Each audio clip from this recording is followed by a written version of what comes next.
A left by clear left to the right. Moving. Allen is back. Rolls back from those punches. And they're slowly down.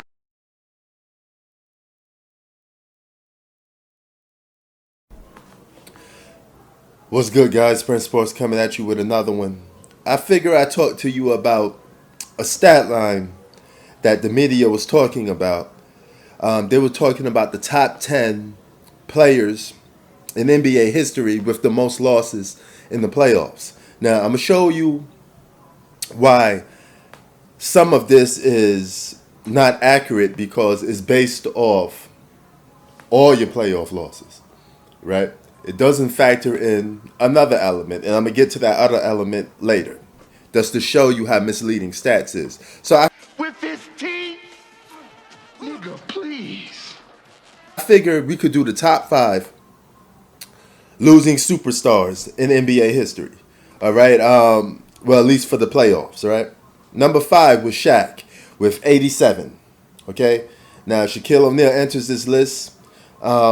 This list is not that far off. Okay, based off some of the criteria because you have to look on all the teams that Shaq played for. Keep in mind, Shaq was on the title contender since 1995 on and off, right? So some seasons count, some seasons don't.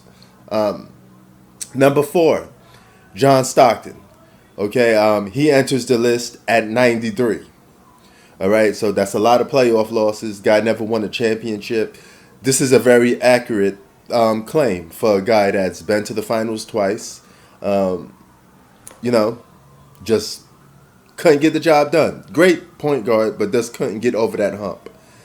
Number 3 is kind of misleading a little bit.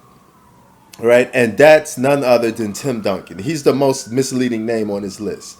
But he enters this list at 94, right? Now, Tim Duncan is arguably the greatest power forward of all time. And he's one of the best winners of all time because the guy's 5-2 in the NBA Finals. So he don't have that much losses. I think he's 5-1, if I'm not mistaken, because only one I could think of that he lost, matchup that he lost in the Finals was that year. He's 5-1, basically. So, correction.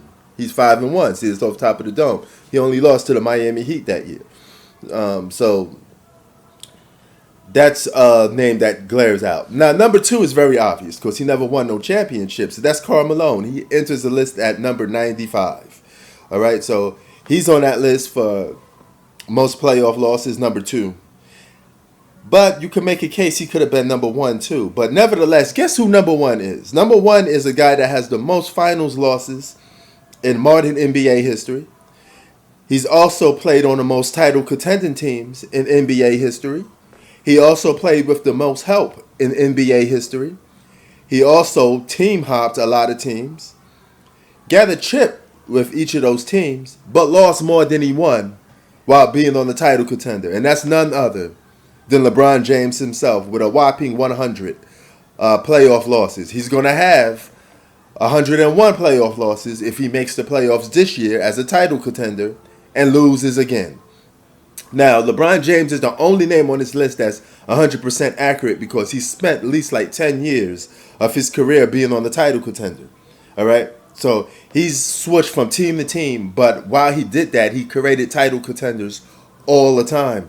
And to come up short that much times is definitely underachieving. It's one thing to be on the title contender, but it's another thing to keep on losing. So that's the misleading thing about this thing. How many years were these players on title contenders? Now, when it comes to a guy like Tim Duncan, just because he made the playoffs postseason every single year doesn't mean that he was on a title contender, right? Every year the Spurs were not title contenders, but Tim Duncan was good enough to lead his team into the postseason.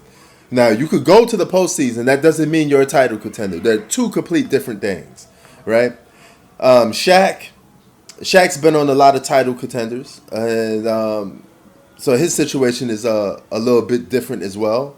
But if you pull back the layers and look back at how many teams that he played for and how many times he actually won when he was a title contender, he could be arguably taken off this list. But the only guy that really deserves to be on this list is LeBron James, the most underachieving superstar of modern NBA history. And that's just a fact. I mean, great player, but he definitely is underachieving. And one of the guys that should have made this list, I think he's going to make this list when time prevails, that's none other than Kevin Durant. Okay?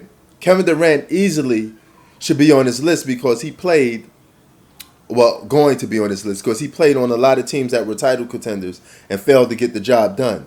So that's going to pile up as years start to go. Now, if you want to talk about the rest of the players, Kobe entered this list. He was somewhere in the top 10 at 80-plus losses, right?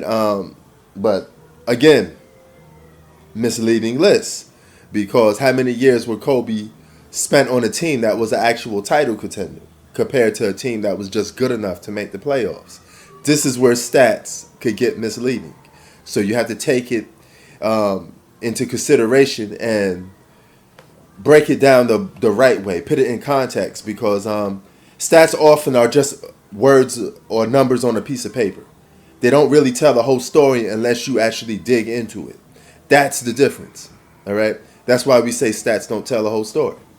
But in this case, it tells the story for LeBron James because if you look at the years that he was a title contender compared to or the years that he wasn't a title contender, it's overwhelming that he was a title contender for most of his career, which is a good thing, but you got to win. Prince Sports out. This is the way. Peace.